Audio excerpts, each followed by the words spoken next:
Olá, seja bem-vindo, seja bem-vinda ao Saúde em Foco.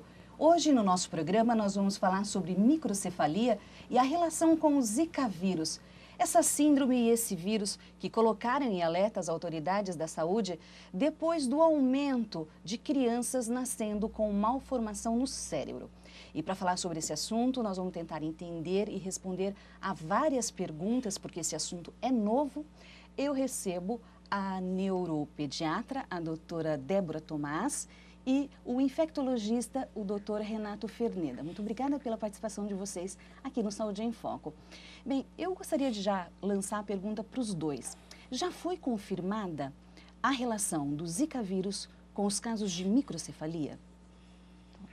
Sim, de acordo com o Ministério da Saúde, foi comprovada a relação entre Zika vírus e microcefalia.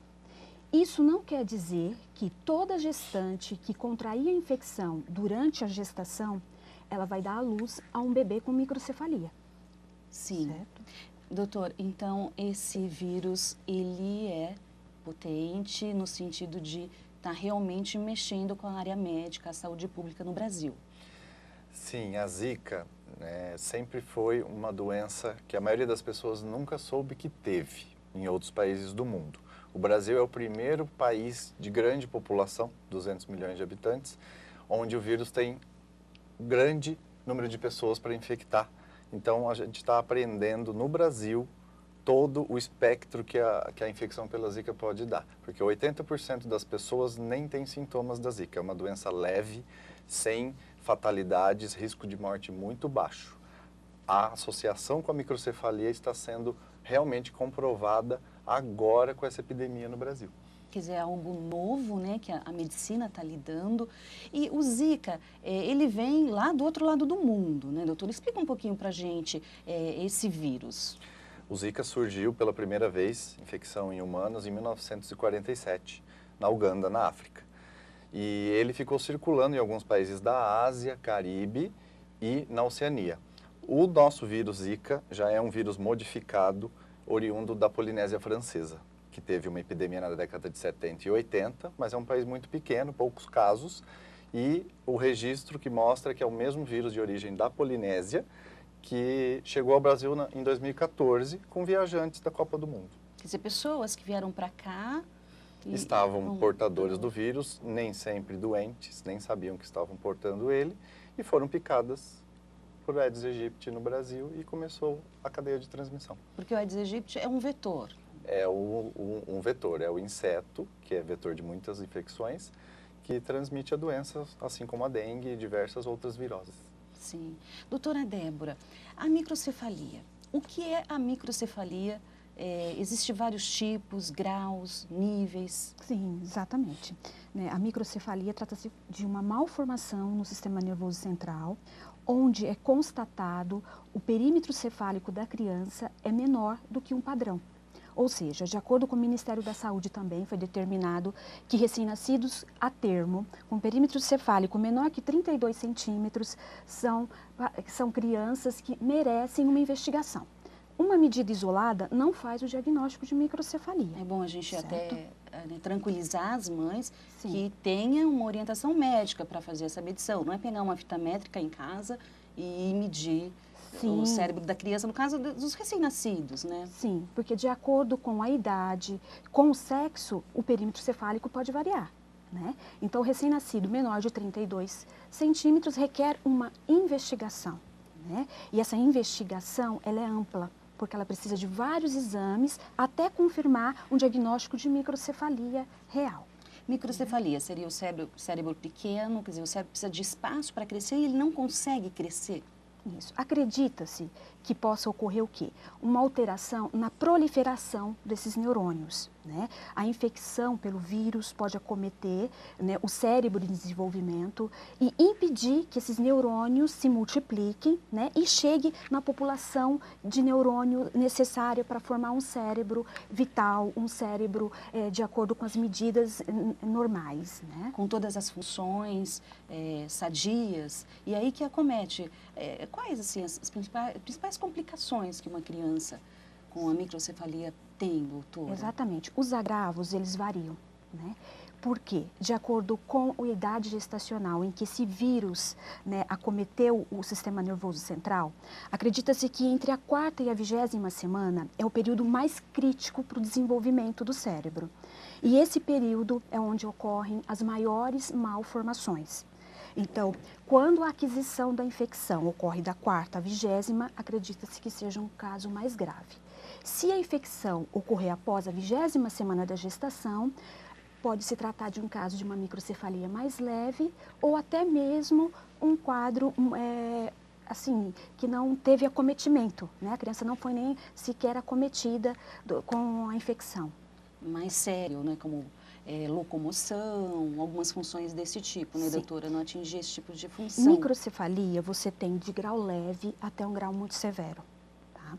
E quais são os sintomas que essa criança pode apresentar? Quais são as sequelas neurológicas? São variáveis, podendo ter retardo mental, né? Essa criança pode ter paralisia cerebral, dificuldade, problemas de audição, problemas oftalmológicos. Então, tudo vai depender da época em que essa gestante adquiriu essa infecção, né? E das complicações que esse vírus vem a causar. Então, nós podemos ter casos leves até casos muito graves. Sim. Agora, doutor Renato, esse vírus, como é que ele age no corpo? Assim que a pessoa ela é contaminada, é picada. Ele sobrevive muito tempo? Ele tem essa predileção pelo sistema nervoso?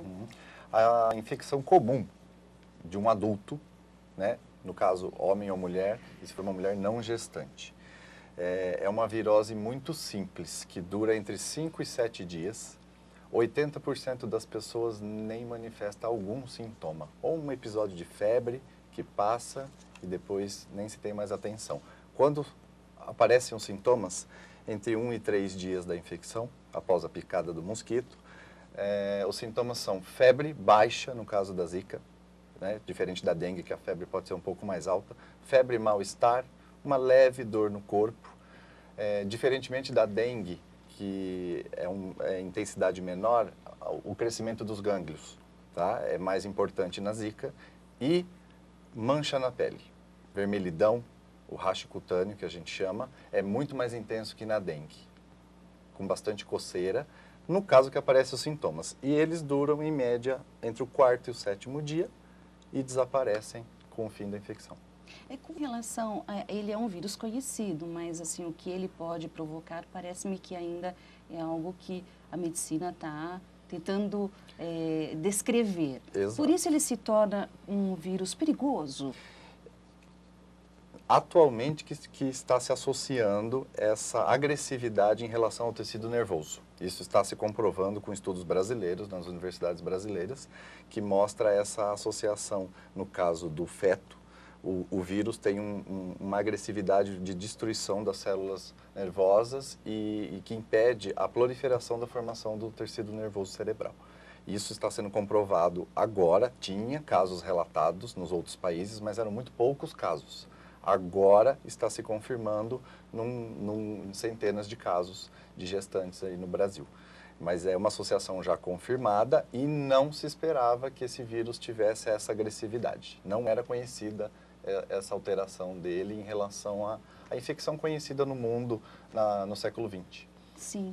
A dengue são 4 vírus. Ele, por enquanto, é um só. Zika é um vírus somente. Mas em relação, assim... Ele pode sofrer alterações no seu código genético que muda o seu espectro de manifestações. As alterações que ele pode causar. Isso, né, o nosso Zika, ele é um vírus já alterado da Polinésia Francesa, e ele tem essa possibilidade de ter essas complicações e complicações na gestação com os fetos com microcefalia.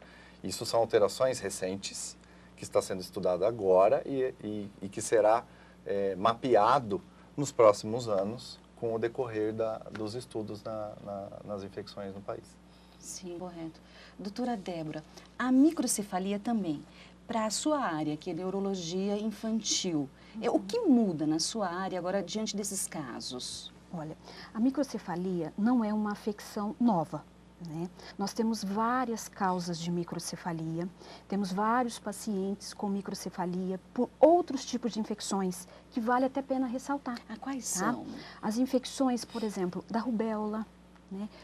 Sífilis, citomegalovírus. Que é uma doença sexualmente transmissível, né? A sífilis. Sim. Toxoplasmose. O HIV, que tem uma alta prevalência no nosso meio, quer dizer, uma mãe que é soropositiva, ela pode apresentar uma criança com microcefalia. Então, são várias causas.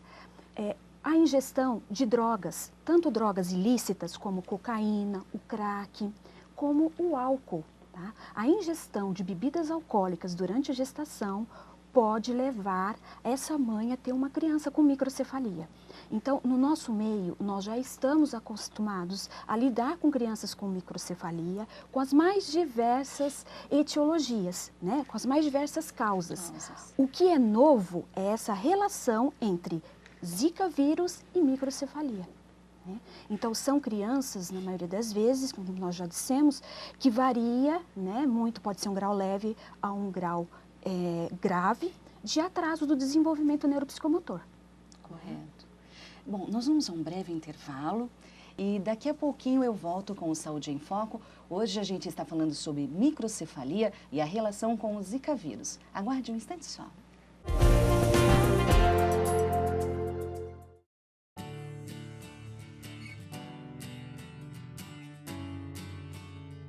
Você já ouviu falar sobre as novas regras de acesso aos benefícios trabalhistas, certo? Mas e aí, o que será que muda no seguro-desemprego? É o que a gente vai descobrir agora. O seguro-desemprego é o benefício pago ao trabalhador quando ele é demitido sem ter cometido alguma falta grave, ou seja, sem justa causa. Antes, o trabalhador precisava ter trabalhado pelo menos 6 meses ininterruptos para garantir o direito ao benefício pela primeira vez. Agora, para pedir o seguro-desemprego pela primeira vez, a pessoa tem que ter trabalhado 12 meses nos últimos 2 anos antes de ser demitida. O tempo de trabalho para ter direito ao benefício mudou. Tá, mas e daí? E daí que o modelo anterior incentivava o trabalhador a sair do emprego após 6 meses. Sabe por quê? Porque em alguns casos ele passava a ganhar mais sem trabalhar do que trabalhando. Muito estranho, né? Mas é isso mesmo. Vou te dar um exemplo. Um trabalhador que recebia R$1.000 por mês e ficou 6 meses no emprego, se ele fosse demitido sem justa causa, antes da nova regra, ele receberia R$ 2.769 no primeiro mês, contando salário, 13º, férias proporcionais, FGTS, multa do FGTS e parcela do seguro-desemprego. Nos próximos 3 meses, a média salarial dele seria de R$ 1.456, ou seja, ele seria demitido e teria um aumento sem precisar trabalhar. Onde já se viu alguém ganhar mais parado do que trabalhando? A nova regra incentiva o trabalhador a continuar trabalhando por mais tempo. Com isso, ele ganha mais. Você sabia que o salário pode aumentar em média 1,5% para cada ano que o trabalhador fica no emprego? Quanto maior o tempo em que o trabalhador se mantém no emprego, mais ele aprende a fazer as suas tarefas. E quanto menos custos com demissões as empresas tiverem, mais elas poderão investir na qualificação e contratação de mais funcionários. E quanto mais gente estiver produzindo, maior é o movimento da economia e da renda no país. O Brasil inteiro ganha junto. Tá aí, faz sentido. É por isso que as leis precisam mudar, para assegurar os direitos dos trabalhadores e garantir benefícios a toda a população. Isso é ajustar para avançar. Novas regras de acesso aos benefícios trabalhistas e previdenciários. Estamos de volta com o Saúde em Foco. Hoje a gente está conversando sobre a microcefalia e o vírus Zika, a relação que existe com esse vírus. Eu recebo em nosso estúdio a doutora Débora Tomás, que é neuropediatra, e também o doutor Renato Ferneda, que é infectologista. Doutor Renato, o vírus Zika, a infecção dele, pode ser transmitido de pessoa para pessoa? Porque falam em saliva, em relação sexual. Sim, o que já tem descrito desde a circulação do vírus. A maioria dos casos transmitido pelo Aedes aegypti, de picada a picada.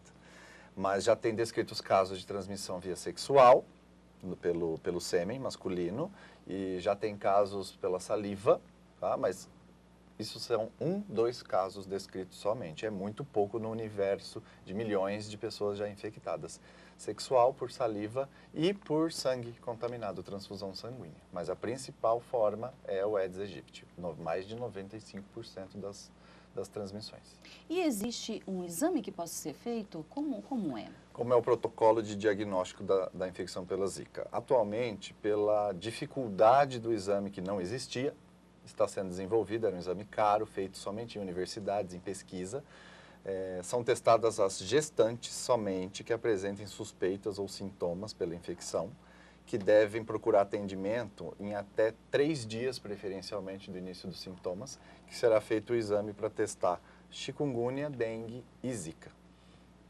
Esse é o protocolo atual. Pessoas, não mulheres, não gestantes, né, homens, que têm os sintomas comuns, não é testado o exame, não é feito o exame porque a prioridade é para gestantes, que é a única população que pode ter alguma complicação. Na população em geral, o risco de morte é muito baixo e de complicações também segue o padrão das outras viroses, muito baixo o risco de morte e complicação. Então ainda não está acessível o exame para todos.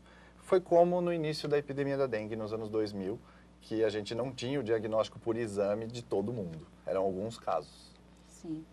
Doutora Débora, com relação à microcefalia, depois a criança que nascer com algum acometimento, seja ele leve ou médio ou até grave, ela necessita de acompanhamento com diversos profissionais ao longo da vida? Sim. Uma vez constatado, feito o diagnóstico de microcefalia, o quanto antes a gente encaminhar essa criança por um programa de estimulação precoce. O que seria esse programa de estimulação precoce? Envolve vários profissionais, entre eles pediatra, neuropediatra, oftalmologistas, fisioterapeutas, fonoaudiólogos. Então, é uma equipe multidisciplinar, né, que vai acompanhar essa criança nos primeiros anos de vida. Por quê? Porque acredita-se que quanto mais precoce você intervir e estimular essa criança, melhor será o desenvolvimento e melhor será a qualidade de vida que essa criança venha a ter. Sim. Então, é um programa que já existe no nosso meio, né? Porque, como nós dissemos, a microcefalia já existe. Não é, né? de agora. Não é de agora. Então ele já existe. Há todo um amparo para essa mãe, para essa criança. Sim, agora o que precisa ser direcionado, feito o diagnóstico, encaminhar para os locais de referência, né? Para que seja feita essa estimulação o quanto antes, né? Não só a criança, ela recebe todo esse apoio, como a família também. Certo? Essa família que ainda não estava preparada para receber uma criança que precisa, portadora de necessidades especiais. Então, essa família também precisa desses recursos e desse amparo. Sim. Doutor Renato, quando eu vi uma reportagem esses dias de um casal jovem e eles tiveram um filho com microcefalia e aí o pai e a mãe aparentemente a gente percebeu o abatimento e eles disseram, a gente não sabia que existia esse vírus, a gente não sabia desses cuidados que tem que tomar, né? Então eu gostaria que vocês agora esclarecessem para o nosso público quais os cuidados que as mulheres, as gestantes e nós mesmo devemos ter, porque ela pode provocar também, o vírus Zika, também uma paralisia, eu vi nas pernas, em membros inferiores, também. Quais são as precauções, para a gente reforçar bem isso? As precauções gerais são as mesmas da dengue, né? Que é a proteção contra o Aedes aegypti. Esse mosquitinho O Aedes aegypti transmite mais de 15 tipos de vírus de variadas doenças. A gente ainda está somente com 2 a 3 doenças em transmissão, mas existem outros riscos. Sim. Tá? Doutor infectologista sabe, né? A gente, por enquanto, nem imagina uma coisa dessa, que seria uma tragédia. Essas já estão sendo uma tragédia, né? Os cuidados são o uso de repelentes, para as mulheres principalmente, o uso de roupas longas para evitar as picadas, mosquiteiros. Na nossa cidade, mais fácil, manter as casas fechadas e uso de ar-condicionado para evitar o mosquito entre nos domicílios. Repelentes e higiene. O grande problema da circulação do Aedes no Brasil e dessas epidemias é a falta de higiene nas cidades, principalmente. No meio ambiente. Por que a gente está infestado de inseto? por causa da sujeira em terrenos mal limpos, água empoçada em todos os lugares. É principalmente a prevenção sanitária que vai diminuir. Somente essa, enquanto não se tem vacina. Né? Uma vacina demora-se até 10 anos para se desenvolver, seguindo todos os passos corretamente.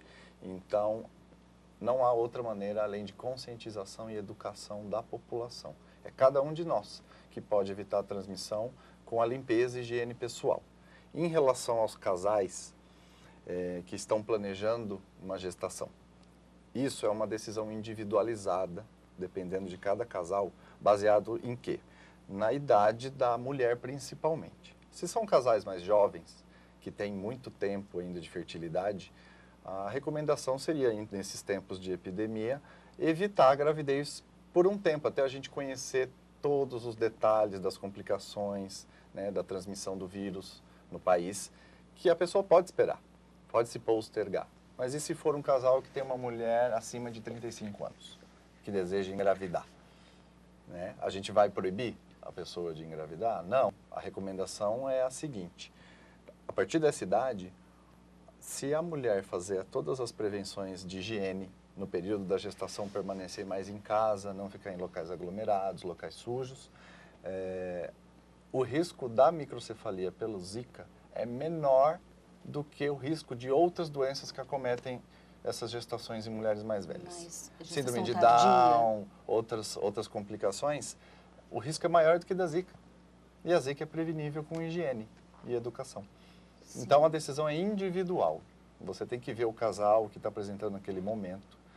E as recomendações assim, específicas é o seguinte: casais que vivem em regiões que têm circulação do Zika, no caso o Brasil todo, a recomendação é abstinência sexual ou uso de preservativo durante a gravidez e abstinência sexual por um tempo indeterminado, enquanto tem essa definição da circulação do vírus. Isso é o que tem recomendado. É uma recomendação difícil de fazer, né? Abstinência sexual por tempo indefinido, né? Mas o uso do preservativo porque é uma das formas de transmissão então o único jeito aí é esse acompanhamento, ter um suporte do sistema de saúde para os casais, a orientação Sim. da população. Com relação a gente ouviu falar que o Zika vírus é por causa da vacina da rubéola, mutação do mosquito que foi feito, principalmente no Nordeste. Vocês, qual é a opinião de vocês sobre essa situação? Isso é mito? É verdade? São mitos, tá? Circulação de notícias na população, na imprensa. O programa de vacinação brasileiro é exemplo, desde sempre, no mundo. Tá? O programa tem amplo acesso, ele é atualizado anualmente ou bianualmente e não há nenhuma complicação em relação a complicações de vacinação, vacinas mal feitas, mal estocadas, dando qualquer tipo de complicação. O que existe são os efeitos raros que podem acontecer com qualquer vacinação. Alérgicos e essas notícias de algumas doenças neurológicas que podem desenvolver. Essas manifestações de doenças neurológicas, de paralisia, perda de força momentânea, elas são possíveis em qualquer quadro infeccioso. O senhor tocou num ponto que é interessante, porque pode acometer a qualquer um de nós, não é só caso de gestante, caso de microcefalia sim, né? Mas a qualquer um de nós, outra complicação do Zika vírus, que é essa paralisia em membros. Isso, esse risco dessas manifestações neurológicas que a gente chama, ela é por volta de até 5% é o risco de se apresentá-las, em qualquer infecção, seja viral, bacteriana, é um risco comum que pode acontecer em qualquer das infecções. Não é exclusivo da Zika ou da dengue, é possível acontecer em qualquer infecção. Correto. Doutora Débora, com relação à microcefalia, existe cirurgia? Porque cura não há, né? Porque é uma síndrome, uma formação. Existe cirurgia que pode acomodar esse cérebro de alguma forma que possa trazer algum benefício para essa criança ou não existe nem cirurgia? Sim, como nós dissemos, depende da causa dessa microcefalia. Há uma causa que pode ocorrer a microcefalia quando ocorre o fechamento precoce das suturas, que a gente fala da moleira da criança, né? Então, isso aí são várias causas genéticas, síndromes envolvidas. O que acontece? Fecha, né, a calota craniana precocemente e impede o crescimento do cérebro. Então, quando isso ocorre, a necessidade do quê? De um procedimento cirúrgico, né? Então, para quê? Para que esse cérebro possa voltar a crescer. Então, são causas assim, bem específicos de microcefalia. Quando você tem alguma alteração óssea, né? Por enquanto, relatado algum caso de zika com crânioestenose, por enquanto ainda não foi nenhum dado ainda notificado, né? Sim. Bom, nós estamos chegando ao final do nosso programa, Saúde em Foco. Eu gostaria que vocês, como profissionais que estão diretamente ligados a esse novo quadro da nossa saúde pública, qual é a mensagem que vocês passam para as mães, para as pessoas que estão em casa? Doutora Débora? Sim, é um caso assim ainda novo, né? Nós temos que estar sempre atentos a todas as notificações, mas assim, notificações de credibilidade, né? De acordo com o Ministério da Saúde, né? A Organização Mundial de Saúde, né? Está sempre atento a essas informações e tendo em vista que o Zika vírus está presente no nosso meio, pode levar a um quadro de microcefalia, mas não quer dizer, volto a repetir, que nem todas as gestantes que adquiram o Zika vírus possam vir a desenvolver a microcefalia. Sim. Doutor Renato? A mensagem principal para a população é a prevenção, o cuidado com a higiene, as pessoas terem senso de cidadania, manter os seus terrenos, as suas casas limpas, evitar acúmulo de entulhos, que é o combate ao Aedes aegypti. Evitar deixar acúmulo de água e procurar atendimento quando tiver manifestação de sintomas.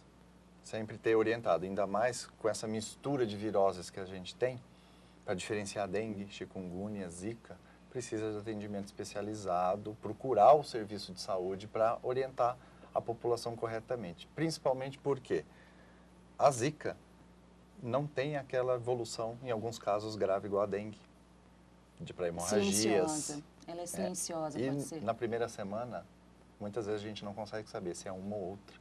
Só com atendimento e acompanhamento que a gente pode orientar essas pessoas adequadamente. Mas a principal mensagem é educação sanitária e higiene. Quer dizer, aquelas velhas recomendações que são mais do que tudo importantes e atuais, né, doutor? Exatamente. Bem, eu agradeço a presença da doutora Débora Tomás, que é neuropediatra, e do doutor Renato Ferneda, que é infectologista, hoje no Saúde em Foco. Muito obrigada. Você acompanhou o Saúde em Foco. Hoje a gente falou sobre microcefalia e a relação com o Zika vírus. Espero que você tenha gostado e até o próximo programa. Tchau!